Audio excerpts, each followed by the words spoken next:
27 फरवरी 2021 के current affair पढ़ेंगे हम इस लेक्चर में। उसके बाद हम क्वेश्चन करेंगे, क्वेश्चन हम लास्ट में करेंगे रोज की तरह, जो बेस्ड होंगे करंट अफेयर पे और कुछ स्टैटिक पोर्शन पे, जैसे आपके पॉलिटी वगैरह पे। तो स्टार्ट करते हैं अपना डिस्कशन। फर्स्ट टॉपिक क्या है? Ancient Buddhist monastery found in Jharkhand. अभी झारखंड में क्या है, एक प्राचीन काल की बुद्धिस्ट धर्म से रिलेटेड एक मोनास्ट्री मिली है जी। मठ या आश्रम होता है मोनास्ट्री का मतलब, तो इसके बारे में डिटेल से पढ़ेंगे। सेकंड है स्वच्छ आइकॉनिक प्लेसेस, ये एक प्रोग्राम है गवर्नमेंट का। तो ये क्या है, इसका फोर्थ फेज मतलब नेक्स्ट फेज इसका लॉन्च किया है, तो इसके बारे में डिटेल से पढ़ेंगे क्या है ये। पेंडेमिक जनरेशन हिट हार्ड, ये एक रिपोर्ट जारी की है जी सीएससी ने। ये सीएससी क्या है, रिपोर्ट में क्या आया है, तो किस लिए इंपॉर्टेंट है हमारे लिए, इसकी सारी डिटेल से पढ़ेंगे। Supreme court plans exclusive courts for cheque cases, cheque से रिलेटेड जो बैंक के चेक होते हैं जो उनसे रिलेटेड क्या है केसेस को हैंडल करने के लिए सुप्रीम कोर्ट ने प्लान किया है अभी कि कोर्ट्स एस्टेब्लिश किए जाएं, एक्सक्लूसिव मतलब इनके लिए ही। तो ये क्या न्यूज़ है, इसके बारे में डिटेल से देखेंगे। Indian national centre for ocean information service INCOIS, ये न्यूज़ में इसके बारे में पढ़ेंगे। कोवैक्स वैक्सीन रिसीव करने वाला घाना फर्स्ट कंट्री बनेगा, पहली कंट्री, तो इसके बारे में डिटेल से देखेंगे। आई कोल्ड अभी न्यूज़ में international commission on large dams, इसके बारे में डिटेल में देखेंगे ये क्या है और क्यों न्यूज़ में है। Black broad babblers rediscovered after 170 years, तो ये 170 सालों के बाद ये मिला है बर्ड, तो इसके बारे में डिटेल से पढ़ेंगे ये क्या है, इसके बारे में न्यूज़। तो स्टार्ट करते हैं अपना फर्स्ट टॉपिक। फर्स्ट टॉपिक क्या है जी, ancient Buddhist monastery found in Jharkhand. अभी झारखंड में बुद्धिस्ट मोनास्ट्री मिली है प्राचीन काल की, तो इसलिए ये न्यूज़ में है। किसने खोजा है इसे, फाउंड किसने किया है? आर्कियोलॉजिकल सर्वे ऑफ इंडिया ने। आर्कियोलॉजिकल सर्वे ऑफ इंडिया है क्या, ये जी बहुत बार मैं न्यूज़ में डिस्कस कर चुका हूँ। ये क्या है, एक ऑर्गेनाइजेशन है, 1861 में बनाया गया था। किसने बनाया था इसे? एलेक्जेंडर ने बनाया था, एलेक्जेंडर कनिंघम। वो ही इसके क्या है, फर्स्ट डायरेक्टर जनरल भी थे इसके एएसआई के। तो ये मिनिस्ट्री ऑफ कल्चर के अंडर काम करती है, ये बात आपको याद रखनी है। और किस लिए काम करती है? ताकि जो कल्चरल मोनूमेंट्स वगैरह हैं, बिल्डिंग वगैरह हैं, जो सांस्कृतिक बिल्डिंग वगैरह, उनको क्या है कंजर्व किया जा सके, प्रोटेक्ट किया जा सके। तो इसके बारे में पढ़ लिया हमने। और इसका हेडक्वार्टर कहाँ पे? न्यू दिल्ली में हेडक्वार्टर है एएसआई का। तो इसने खोजा है बुद्धिस्ट मोनास्ट्री को, कहाँ पे? झारखंड के सीतागढ़ी हिल्स में, मतलब झारखंड में एक पहाड़ है जी सीतागढ़ी नाम से, वहाँ पे झुलझुल पहाड़ नाम से एक विलेज है जी, विलेज, ये झुलझुल पहाड़ के पास है विलेज। तो यहाँ पे खोजा है ये मोनास्ट्री। ये 900 ईयर्स ओल्ड मोनास्ट्री है, 900 साल पुरानी। ये जो अर्लियर जो यहाँ पे बुद्धिस्ट श्राइन था, पुराना था, जो पहले यहाँ पे खोजा गया था, वो भी इसी के पास खोजा गया था, क्लोज टू दिस साइट। जो बुद्धिस्ट श्राइन का मतलब है, श्राइन का मतलब होता है जी तीर्थ स्थल, मतलब पुण्य स्थल, पुण्य स्थान।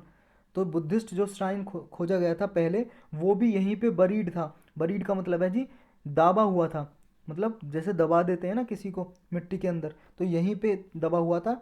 सिमिलर माउंट के पास मिला था। माउंट का मतलब है जी जैसे मान लो कोई ऐसे ऊंची सी जगह बना देते हैं जी, या फिर स्तूप वगैरह, स्तूप जो होता है वो खड़ा कर देते हैं किसी जगह पे, मतलब इसको एक तरह से निशान देने के लिए, एक तरह से ये पहचानने के लिए यहाँ पे कुछ है, उसके लिए क्या है, एक तरह से जान सकते हो आप, रिकग्निशन करने के लिए कुछ ऐसी चीज़ बना देते हैं, उसको बोलते हैं माउंट।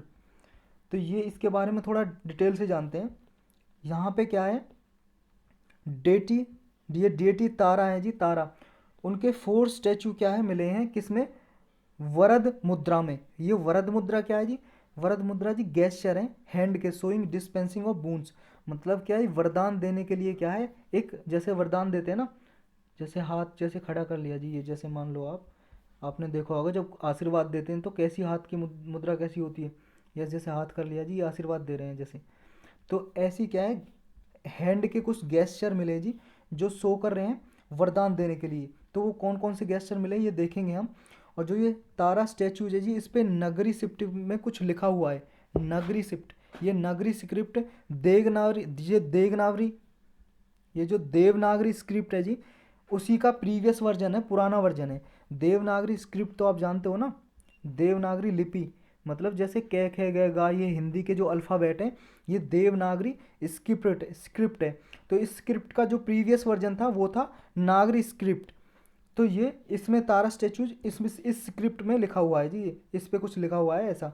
तो ये वर्ड इंडिकेट करते हैं कि बुद्धिस्ट रिलीजियस एफिलिएशन, मतलब ये क्या है, तारा स्टैचू है जो ये बुद्धिस्ट रीजन से बिलोंग करता है। जो बुद्धा के जी इसमें 6 स्टैचू मिले हैं जी, जो कि भूमि स्पर्श मुद्रा में मिले हैं। भूमि स्पर्श मुद्रा का मतलब है जी gesture of hand showing 5 finger of right hand towards the earth symbolising the Buddha's enlightenment.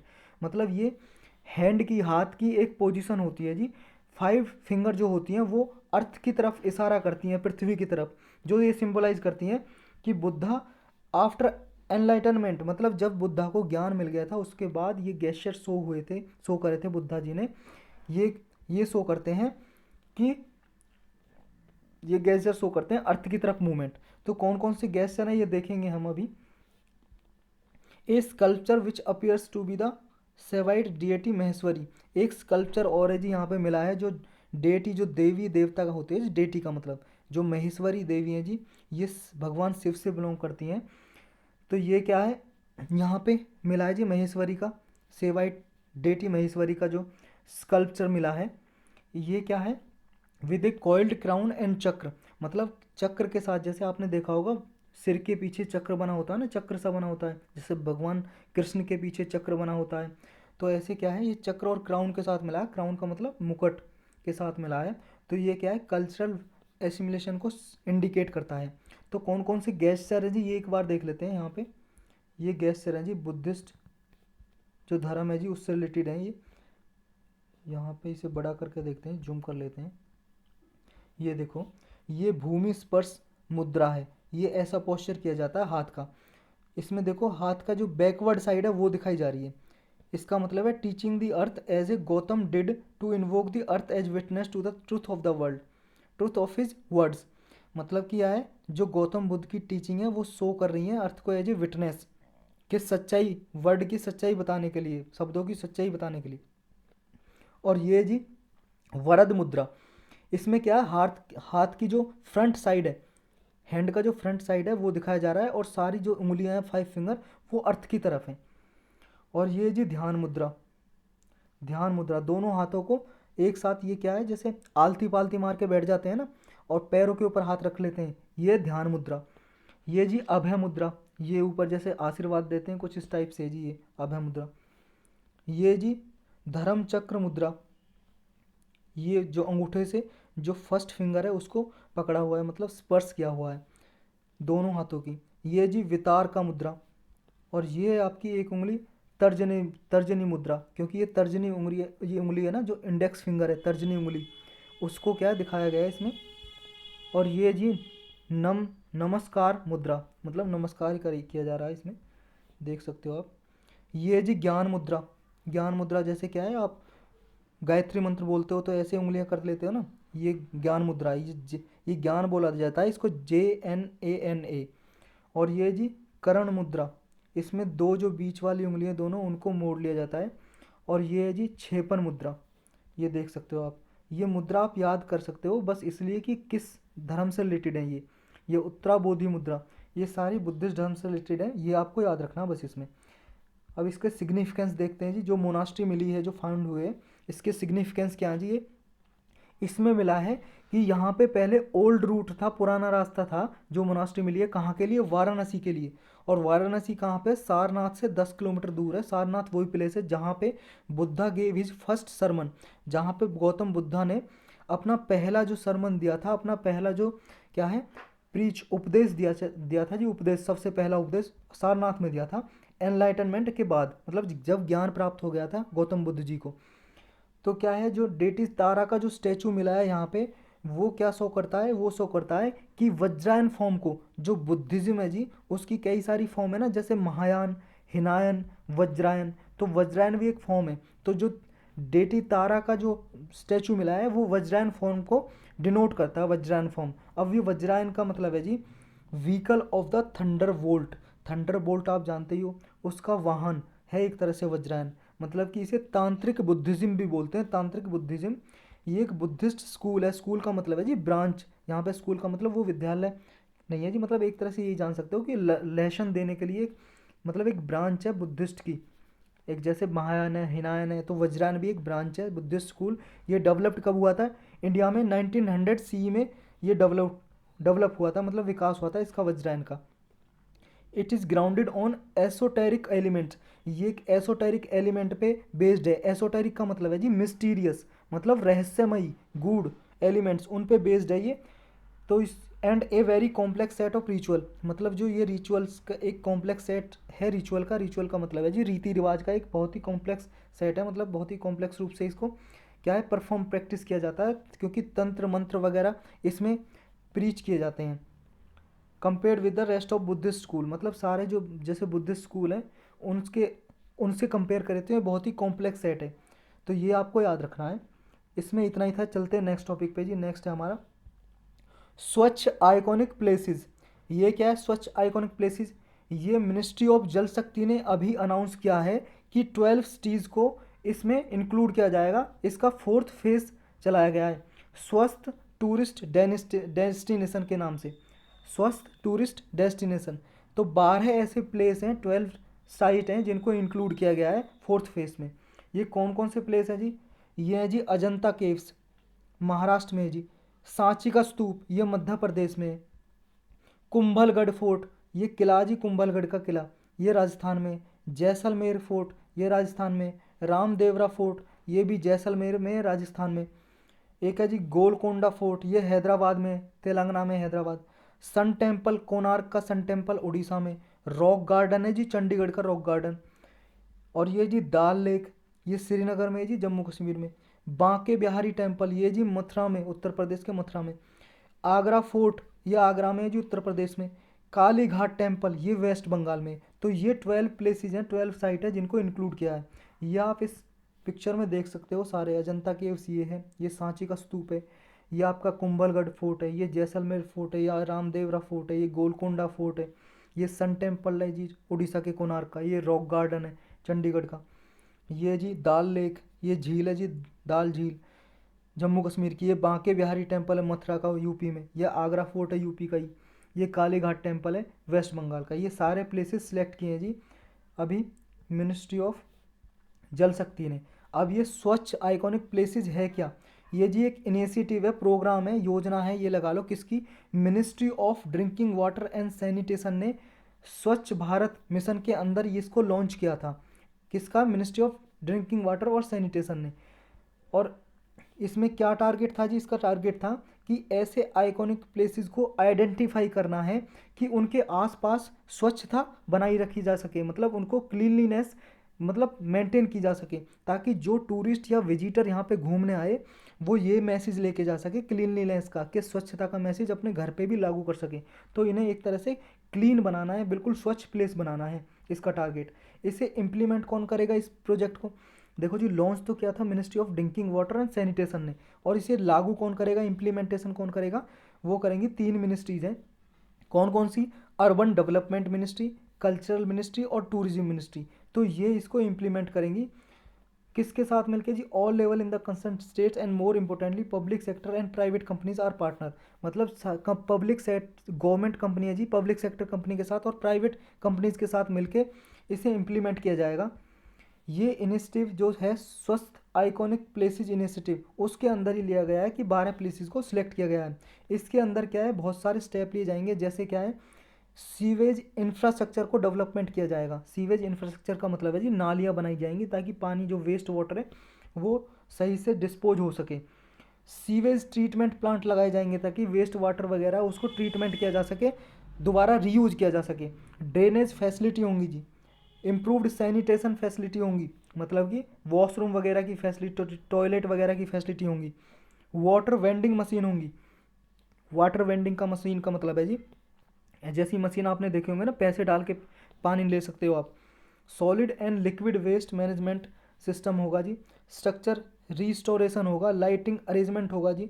तो इस तरह से क्या है, यहाँ पे रोड वगैरह मेंटेनेंस, पार्क वगैरह ऐसी फैसिलिटी डेवलप की जाएंगी ताकि क्लीनलीनेस को, स्वच्छता को मेंटेन किया जा सके। अब नेक्स्ट हो जी हमारा पेंडेमिक जनरेशन हिट हार्ड। ये एक रिपोर्ट जारी की है अभी सीएससी ने। सीएससी क्या है? Centre for science and environment.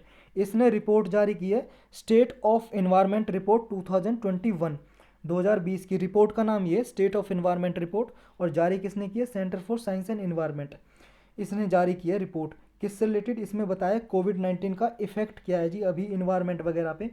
तो कोविड-19 का इम्पैक्ट क्या प्रभाव पड़ा है, इससे जी बिगेस्ट कंसर्न किस पे है कि 375 मिलियन चिल्ड्रन है जी जो वो उन पे इम्पैक्ट पड़ेगा पेंडेमिक जनरेशन से, मतलब पेंडेमिक की वजह से ये जो बीमारी है इसकी वजह से न्यू बॉर्न से लेके 14 ईयर्स ओल्ड तक के बच्चों पे इफेक्ट पड़ेगा इससे।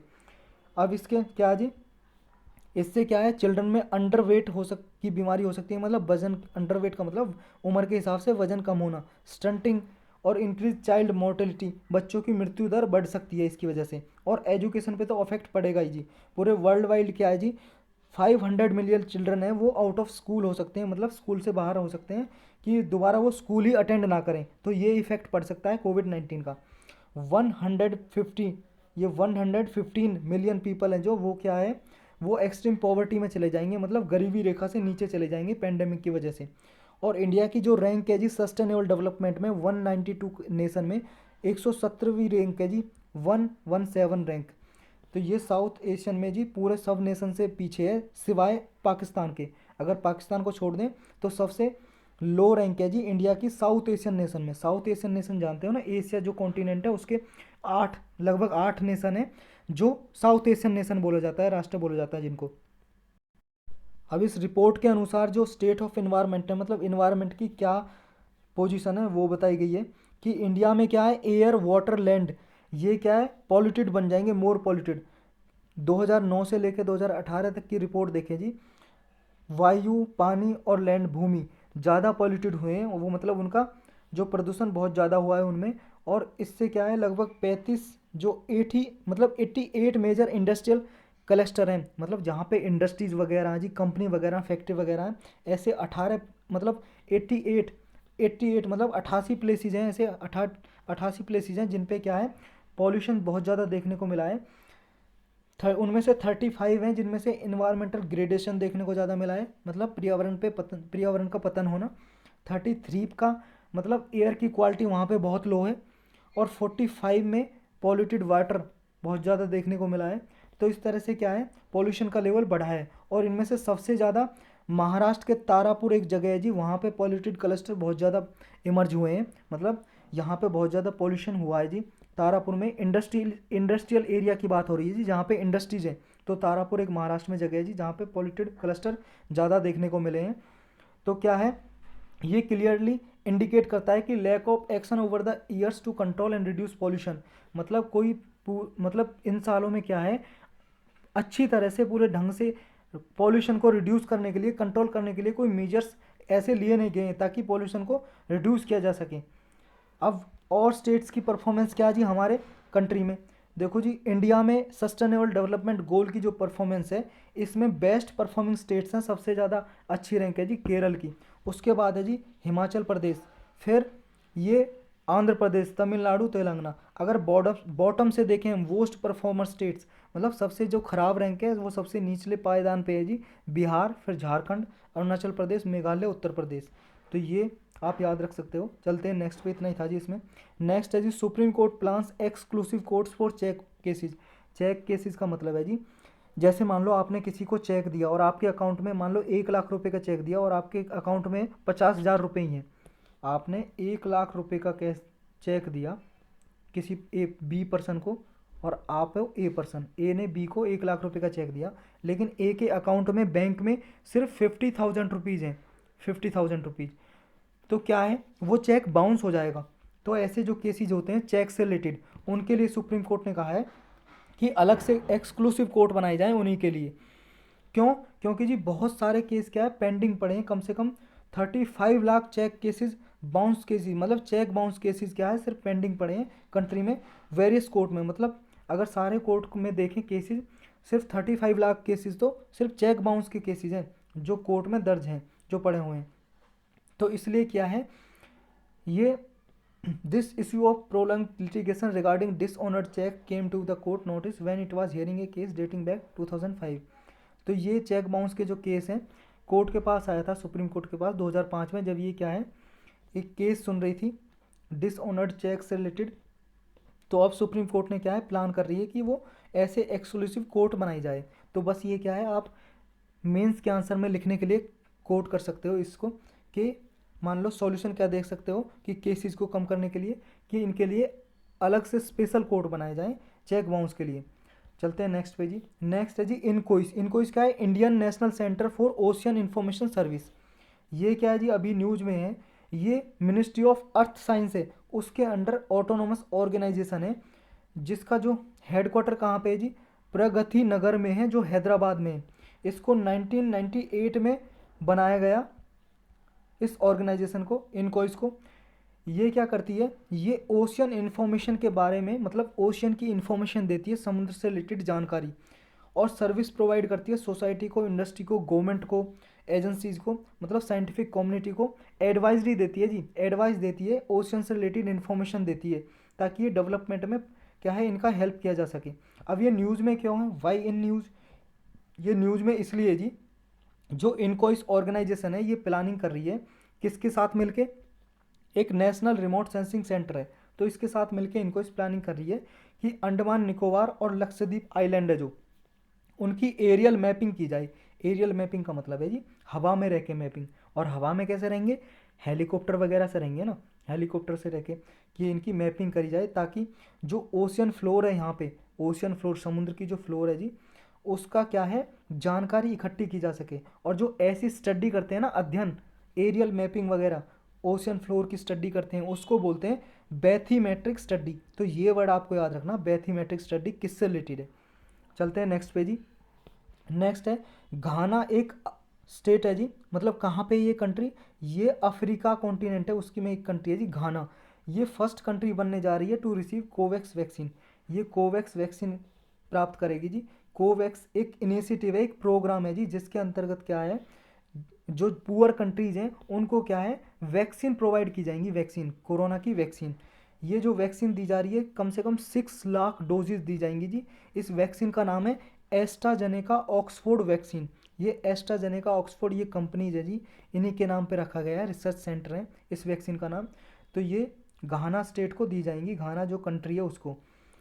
तो कोवैक्स क्या जी, एक इनिशिएटिव है, पार्टनरशिप है, एक प्रोग्राम है, किस किस का, वर्ल्ड हेल्थ ऑर्गेनाइजेशन का, और 2 इंटरनेशनल ग्रुप हैं जी, कौन कौन से, गावी और एक है जी सेपी। ये गावी क्या है, global alliance for vaccine innovation. ये क्या जी, नॉन प्रॉफिट ऑर्गेनाइजेशन है, आप एनजीओ मान सकते हो, एनजीओ, इंटरनेशनल ऑर्गेनाइजेशन। और सेपी क्या है, सेपी है जी coalition for epidemic preparedness innovation. ये दोनों ही क्या है, नॉन प्रॉफिट ऑर्गेनाइजेशन है, इंटरनेशनल ऑर्गेनाइजेशन। ये क्या काम करती हैं, वैक्सीन डेवलपमेंट के लिए काम करती हैं ये। और इन्हें फंडिंग कौन देता है, सबसे ज़्यादा फंडिंग आती है जी Bill and Melinda Gates foundation से। ये आप बिल गेट्स के बारे में जानते होंगे, बिल गेट्स पूर्व राष्ट्रपति थे, कहाँ के, अमेरिका के। तो मलिंदा गेट्स उनकी बीवी है जी, वाइफ। तो ये क्या है, फंडिंग यहाँ से आती है, इन्होंने ही स्टेप लिया था इसको बनाने के लिए, सेपी और गावी को, ताकि वर्ल्ड वाइड क्या है वैक्सीन उपलब्ध कराई जा सके पुअर पीपल को। तो इसमें यही था जी। चलते हैं नेक्स्ट पे। नेक्स्ट है आई कोल्ड। आई कोल्ड क्या है, international commission on large dam. ये क्या जी, इसकी अभी सिंपोजियम हुआ है। सिंपोजियम होता है जी विचार गोष्ठी, मतलब कि एक मीटिंग हुई है जी, मीटिंग जहाँ पे एक दूसरे का आचार विचार, मतलब आदान प्रदान किए जाते हैं, विचार मतलब मीटिंग होती है जहाँ पे डिस्कशन होता है। किस पे डिस्कशन कर रहे हैं, sustainable development of dams and river basin, मतलब डैम का, बांध का, और रिवर के जो बेसिन होते हैं जी, नदियों के, उनको कैसे सस्टेनेबली डेवलपमेंट किया जाए, इस पे इनकी मीटिंग हुई है जी, इस ऑर्गेनाइजेशन की। ये ऑर्गेनाइजेशन क्या है, नॉन गवर्नमेंटल इंटरनेशनल ऑर्गेनाइजेशन है जी, गैर सरकारी संस्था है, याद रखना, एनजीओ है जी एक, ये ICOLD international commission on large dam. ये क्या करती है, ये नॉलेज प्रोवाइड करती है जी, एक्सचेंज करती है डैम इंजीनियरिंग से रिलेटेड, कि बांध वगैरह को, डैम को कैसे आप मेंटेन रख सकते हो और कैसे इंप्रूवमेंट कर सकते हो, डेवलप कर सकते हो। इसको 1928 में बनाया गया था आई कोल्ड को। इसकी एक नेशनल कमेटी है जिसमें 100 कंट्री से ज़्यादा मेंबर है, मतलब 100 जो देश हैं उनसे मेंबर आते हैं, लगभग 10,000 इंडिविजुअल मेंबर हैं जी 100 कंट्री से, मतलब किसी से 10, किसी से 20, किसी से 50 ऐसे मेंबर इसमें पार्टिसिपेट करते हैं इस एनजीओ में, जिसकी कमेटी एक नेशनल कमेटी, उसमें उसके मेंबर होते हैं।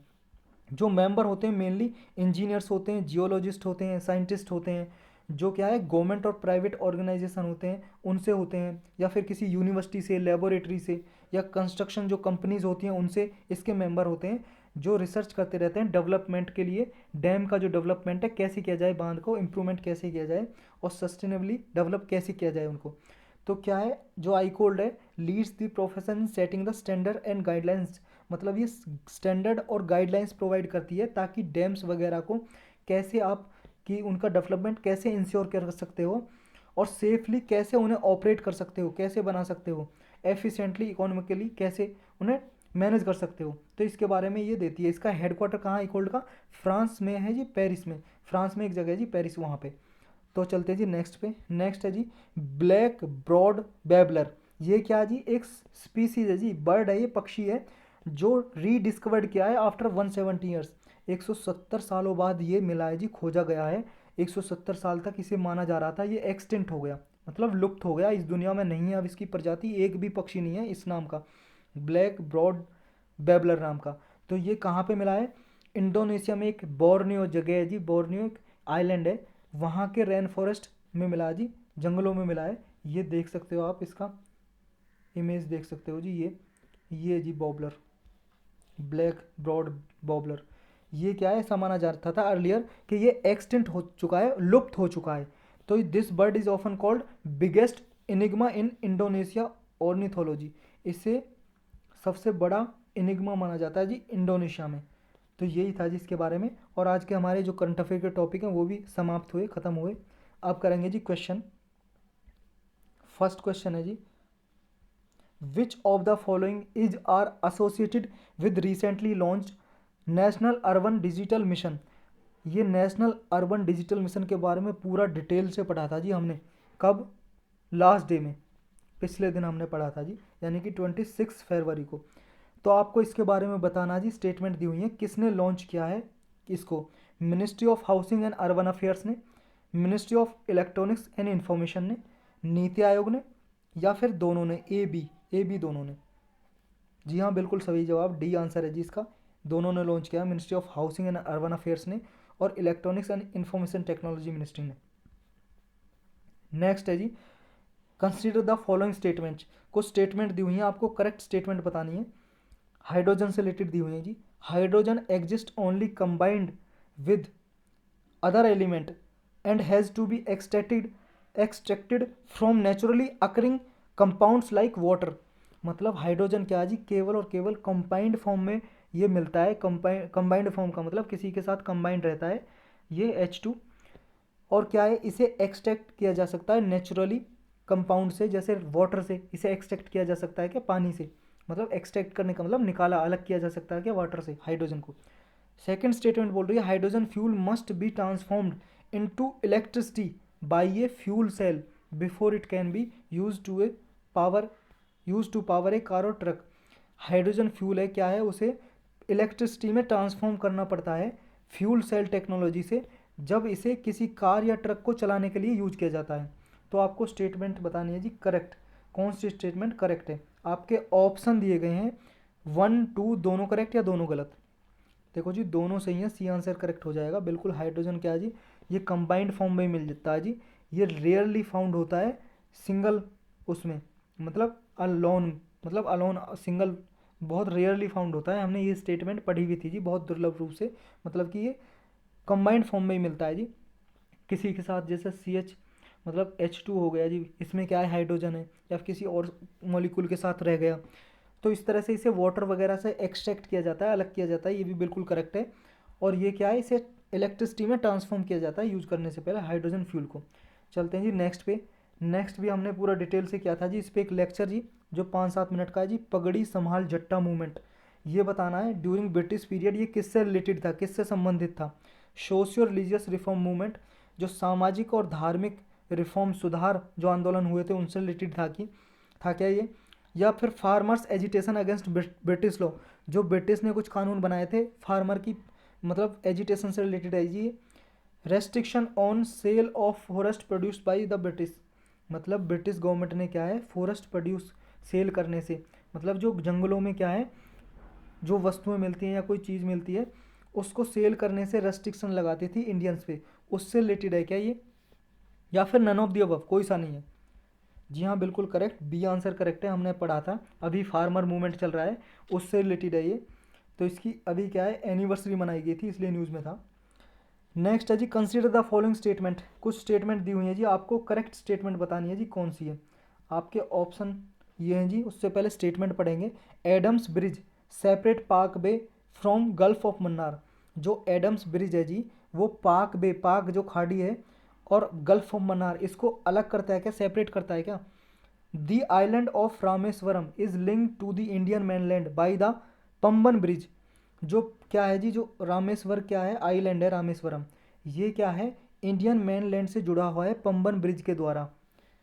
No Indian river flows into Palk Strait, जो पाक स्टेट है जी इंडिया और श्रीलंका के बीच में जो पाक स्टेट है, पाक संधि जल संधि होती है जी स्टेट, तो ये क्या है कोई भी रिवर, इंडिया की कोई भी रिवर यहाँ पे फ्लो नहीं करती क्या। आपके ऑप्शन है जी 1 ओनली, 2 3, 1 2 या 1 2 3 ऑल ऑफ दी अबव। देखो जी थर्ड बिल्कुल गलत है, क्योंकि यहाँ पे वागई रिवर है जी, वेगई रिवर या वागई रिवर भी फ्लो करती है, और भी बहुत सारी रिवर फ्लो करती हैं पाक स्टेट में, जो इंडिया श्रीलंका के बीच में है जी ये पाक स्टेट। और यहाँ पे ये दोनों करेक्ट हैं जी बिल्कुल, स्टेटमेंट जो हमने इनका एक्सप्लेनेशन देख ही चुके हैं, तो सी आंसर करेक्ट हो जाएगा 1 2 ओनली। ये देख सकते हो आप इस मैप में, ये जी अपना हिंदुस्तान, ये जुड़ा हुआ है जी, ये देखो रामेश्वरम ब्रिज है जी ये, यहाँ पे पंबन आइलैंड ये है जी, और ये एडम्स ब्रिज है जी, एडम्स ब्रिज ये ब्रिज वही है जी जिसे राम सेतु बोला जाता है, कि जब भगवान राम क्या है माता सीता को लेने गए थे श्रीलंका से, जो रावण की लंका थी उससे लेने गए थे, तो ये ब्रिज बनाया था पत्थर डाल के, तो अब तक ये बना हुआ है। तो ये है जी आपका पाक बे, पाक की खाड़ी, और ये है गल्फ ऑफ मन्नार, तो ये क्या है जो जल संधि है दोनों को ये क्या है सेपरेट करता है, ये एडम्स ब्रिज, ये एडम्स ब्रिज सेपरेट करता है। तो ये स्टेटमेंट में हमने देखा था, ये सारी लोकेशन देख सकते हो आप, और ये है जी आपका मन्नार आइलैंड यहाँ पे। तो चलते हैं जी नेक्स्ट पे, यही था इसके बारे में। Which of the following developments may likely to reduce the physical deficit, ये बताना अगर कौन कौन से स्टेप लें हम जिससे जो फिजिकल डेफिसिट है, जो फिजिकल डेफिसिट है घाटा है, जो फिजिकल घाटा वो कम हो जाए, घट जाए, ये बताना आपको कौन कौन से स्टेप लिए जाएँ ऐसे। फर्स्ट स्टेटमेंट बोल रही है जी इंक्रीजिंग फॉरेन डायरेक्ट इन्वेस्टमेंट, अगर हम एफडीआई अलाउ कर दें, इंक्रीज कर दें अपनी कंट्री में, तो क्या एफडी जो फिजिकल डेफिसिट है रिड्यूस हो जाएगा। सेकंड है providing budgetary support to public sector enterprises, जो पब्लिक सेक्टर इंटरप्राइजेज हैं जी, जो गवर्नमेंट कंपनी है, अगर उनको बजटरी सपोर्ट दी जाए, मतलब कि पैसा दी जाए, फंडिंग दी जाए, तो क्या फिजिकल डेफिसिट घट सकता है। थर्ड है जी वेविंग ऑफ फार्म लोन्स, जो किसानों ने लोन लिए जी, कर्ज लिया है बैंकों से, अगर उनको माफ़ कर दिया जाए तो फिजिकल डेफिसिट घट सकता है क्या। फोर्थ बोल रही है austerity measures should be adopted, मतलब कठोर नियम अडॉप्ट किए जाएं गवर्नमेंट के द्वारा, तो क्या रिड्यूस किया जा सकता है फिजिकल डेफिसिट को। आपके ऑप्शन है 1 4 2 3 2 3 4 1 2 3, बताओ जी। देखो जी थर्ड स्टेटमेंट अगर आप जानते हो तो आप कर सकते हो इसको, थर्ड स्टेटमेंट बिल्कुल गलत है, तो जहाँ जहाँ पे थर्ड काट दो, बी कट गया, सी कट गया, डी कट गया, आपका आंसर आ गया 1 और 4। थर्ड क्यों गलत है, देखो जी अगर फार्मर्स का जो लोन आप माफ़ कर दोगे, तो बैंकों का कर्जा माफ़ कर दिया जी जो फार्मर पे था, तो क्या है, तो फिजिकल डेफिसिट तो घट जाए, मतलब बढ़ जाएगा ना, रिड्यूस कहाँ से होगा, क्योंकि ऑलरेडी बर्डन बढ़ जाएगा गवर्नमेंट पे, जो बैंकों का जो था पैसा फार्मर पे जो लौटाया नहीं, तो बैंकों के जो बैलेंस शीट है जी वो तो गड़बड़ हो जाएगी ना जी उस पर, मतलब इसकी तो जो इसका घाटा है तो वो तो बढ़ जाएगा, तो बैंक का जो फिजिकल मतलब जो गवर्नमेंट का फिजिकल डेफिसिट है वो भी बढ़ेगा, तो रिड्यूस नहीं होगा ना। तो ये तो बर्डन एक तरह से बोझ बढ़ जाएगा गवर्नमेंट पे, कि बैंकों को पैसा देगा वो कैसे ही, बैंकों को जो डूब ना जाए इनको बचाने के लिए, तो ये भी गलत है जी। और दूसरा अगर पब्लिक सेक्टर कंपनियों को बजटरी सपोर्ट देगी तो बैंक गवर्नमेंट को तो घाटा ही होगा ना, पैसे देगी तो इससे फ़ायदा कहाँ से होगा, तो ये भी नहीं हो सकता जी। तो चलते हैं जी नेक्स्ट पे, इसमें हमारा ए आंसर करेक्ट हो जाएगा जी। नेक्स्ट है जी सेंट्रल गवर्नमेंट वाटर, ये सेंट्रल ग्राउंड वाटर अथॉरिटी है, ये हैज़ बिन कंस्टिट्यूटेड अंडर, ये बताना है कि जो ये अथॉरिटी है कौन से एक्ट के अंदर बनाई गई थी। इन्वायरमेंटल प्रोटेक्शन एक्ट 1986 के अंदर, water prevention and control of pollution act 1974, public liability insurance act 1991, hazardous waste handling and management act 1989 का, तो कौन से एक्ट के थ्रू बनाई गई थी जी। Water prevention and control pollution act 1974 बिल्कुल गलत है जी, वो अगर सेंट्रल ग्राउंड वाटर आ रहा था इसका मतलब इससे नहीं बनाई जाएगी, तो इसलिए ये क्वेश्चन लिया गया क्योंकि इसका आंसर है जी ए, एनवायरमेंटल प्रोटेक्शन एक्ट एक्ट 1986, तो ये सारे ही एक्ट बहुत इंपॉर्टेंट है, पर ये बहुत ज़्यादा इंपॉर्टेंट है, इन्वायरमेंटल प्रोटेक्शन एक्ट 1986 का, तो ये याद रखना, इसका आंसर ए हो जाएगा। चलते हैं नेक्स्ट पे जी। Consider the following statement regarding the term of office of governor. Governor के ऑफिस के बारे में कुछ स्टेटमेंट दी हुई है जी, आपको करेक्ट स्टेटमेंट बताना है इनमें से। करेक्ट स्टेटमेंट, पहली स्टेटमेंट बोल रही है governor can resign at any time by addressing a resignation letter to the chief minister of the state. Governor किसी भी समय पे क्या है, रिजाइन कर सकता है। अपना रेजिग्नेशन किसको देगा, सीएम को। आपको बताना करेक्ट है या इनकरेक्ट है। सेकंड बोल रही है constitution does not lay down the grounds upon which a governor may be removed by the president. संविधान में, कॉन्स्टिट्यूशन में कोई भी ऐसे बेसिस या ग्राउंड्स, कोई भी आधार नहीं दिए हुए, कोई भी क्या है ऐसे ग्राउंड्स नहीं उपलब्ध हैं कॉन्स्टिट्यूशन में कि जिनके बेस पे प्रेसिडेंट उसको रिमूव कर सके। तो ऐसा कुछ भी नहीं दिया हुआ है कॉन्स्टिट्यूशन में। तो ये सही है क्या? जी हाँ, बिल्कुल, सेकंड स्टेटमेंट बिल्कुल सही है। कॉन्स्टिट्यूशन में कोई भी ग्राउंड नहीं दिया हुआ। ये at the pleasure of president की प्लेजर पे काम करते हैं। प्रेसिडेंट जब चाहे हटा सकता है गवर्नर को। और प्रेसिडेंट किसकी एडवाइस पे काम करता है? Council of minister headed by PM, prime minister की एडवाइस पे काम करते हैं जी ये। लेकिन फर्स्ट स्टेटमेंट बिल्कुल गलत है। ये रेजिग्नेशन चीफ मिनिस्टर को कैसे दे सकते हैं, क्योंकि इन्हें अपॉइंट कौन करता है? प्रेसिडेंट। तो प्रेसिडेंट को रेजिग्नेशन देंगे ना, तो ये बिल्कुल गलत है। तो यहाँ पे बी ऑप्शन हमारा करेक्ट हो जाएगा, ओनली 2। चलते हैं जी नेक्स्ट पे। Constitution lays down which of the following condition of the governor's office और selection to the governor office. Governor के ऑफिस के लिए सिलेक्शन के लिए कैसे अपॉइंटमेंट हो, कैसे इसका सिलेक्शन हो, इसके लिए कौन कौन सी प्रोविजन है कॉन्स्टिट्यूशन में, ये आपको बताना है। कॉन्स्टिट्यूशन में बताना जी कौन कौन सी है, संविधान में कौन कौन सी है। फर्स्ट स्टेटमेंट बोल रही है, आपको करेक्ट स्टेटमेंट ढूंढनी है। Governor should not belong to the state where is appointed. संविधान में ये कहा गया है कि गवर्नर, जो राज्यपाल अपॉइंट होगा स्टेट का, वो उस स्टेट से बिलोंग नहीं करेगा, मतलब उस राज्य का नहीं होना चाहिए। अगर मान लो आप यूपी का कोई गवर्नर अपॉइंट कर रहे हो, तो गवर्नर यूपी का नहीं होना चाहिए, किसी और स्टेट से हो सकता है, हरियाणा, पंजाब, मध्य प्रदेश, केरल, तमिलनाडु, या फिर सिक्किम, मेघालय, अरुणाचल प्रदेश, कहीं से भी हो सकता है, लेकिन वहाँ से नहीं होना चाहिए। ऐसा कॉन्स्टिट्यूशन में दिया हुआ है क्या? सेकंड बोल रही है governors appointment must be made after consulting the chief minister of state. जब प्रेसिडेंट क्या है अपॉइंट करते हैं गवर्नर को, तो क्या है चीफ मिनिस्टर से, वहाँ के, जैसे मान लो हरियाणा का गवर्नर अपॉइंट करने वाले हैं प्रेसिडेंट, तो हरियाणा के चीफ मिनिस्टर से कंसल्ट करेंगे क्या? ये जरूरी है क्या? Must be made after consulting, मतलब करना ही करना उन्हें चीफ मिनिस्टर से कंसल्ट।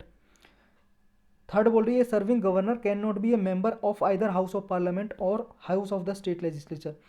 मतलब कि जो सर्विंग गवर्नर होता है, मान लो अभी जो गवर्नर है, वो ना तो पार्लियामेंट का मेंबर होना चाहिए, ना ही किसी विधानसभा का, स्टेट लेजिस्लेटिव असेंबली का मेंबर होना चाहिए। तो आपको करेक्ट बताना जी। इसमें करेक्ट ओनली 3 है जी, बी। दोनों गलत हैं जी, 1 और 2। क्यों? ये कॉन्स्टिट्यूशन में कहीं भी मेंशन नहीं है। ये दोनों सिफारिशें दी थी, रिकमेंडेशन किसने दी थी? रिकमेंडेशन सरकारिया कमीशन ने दी थी। आपने पढ़ा होगा सरकारिया कमीशन, सरकारिया कमीशन ने रिकमेंड किया था जी इनको। चलते हैं जी नेक्स्ट पे। Consider the following statement regarding governors legislative power. Governor की लेजिस्लेटिव पावर क्या है जी? कानून बनाने की पावर क्या है, उसके बारे में आपको स्टेटमेंट चूज करनी है। करेक्ट स्टेटमेंट फर्स्ट बोल रही है if a bill passed by state legislature endangers the position of the state high court the governor must reserve the bill for consideration of the president. अगर कोई bill विधानसभा पास करके governor के पास भेज दिए, तो गवर्नर, अगर वो बिल संबंधित है कि हाई कोर्ट की जो पावर है उसको रिड्यूस करता है, ये बिल अगर पास हो गया, एक्ट बन गया, तो हाई कोर्ट की जो पावर है उसको कम कर देगा, उसकी पोजीशन को खतरा हो सकता है हाई कोर्ट की पोजीशन को। तो गवर्नर ऐसे बिल को प्रेसिडेंट को रेफर करेगा, करेगा ही करेगा। Must reserve the bill for the president, president के लिए रिजर्व करेगा क्या ऐसी बिल को? प्रेसिडेंट को भेज देगा क्या? सेकेंड बोल रही है if a bill sent by governor for the reconsideration of the state legislature is passed again without amendments the governor is under no constitutional obligation to give his assent to the bill. ये कह रहा है अगर मान लो किसी state legislature ने, assembly ने, मतलब विधानसभा ने बिल पास किया और गवर्नर के पास भेज दिया, तो गवर्नर क्या है, गवर्नर ने क्या है, रिकंसिडरेशन के लिए भेज दिया। रिकंसिडरेशन के लिए मतलब रिकंसिडरेशन के लिए भेजने का मतलब है दोबारा उसे रेफर करेगी, स्टेट लेजिस्लेटिव असेंबली को रेफर करेगा बिल को, दोबारा वो पास करेगी। और अगर मान लो दोबारा विदाउट अमेंडमेंट, मतलब किसी कोई, मान लो यही बिल है, ए बिल था, कोई बिल है, कानून बनाने के लिए बिल लाया गया जी, तो ये बिल जो विधानसभा ने जी ये पास दोबारा कर दिया बिना अमेंडमेंट, कोई संशोधन नहीं करा इसमें। जैसे पहले गवर्नर के पास भेजा था, गवर्नर ने इसे रिटर्न कर दिया रिकंसिडरेशन के लिए, तो दोबारा इसमें कोई अमेंडमेंट नहीं किया, दोबारा इस विधानसभा ने गवर्नर के पास भेज दिया। तो गवर्नर के पास कोई ऑब्लिगेशन नहीं है कॉन्स्टिट्यूशन के हिसाब से कि इसको फिर पास करे, दोबारा रिटर्न कर सकता है क्या इसको। तो ये स्टेटमेंट करिए दूसरी। तो आपको करेक्ट बताना है कौन सी स्टेटमेंट करेक्ट है। और आपके ऑप्शन कौन कौन से हैं, 1 करेक्ट है, 2 करेक्ट है, दोनों करेक्ट हैं, दोनों गलत हैं।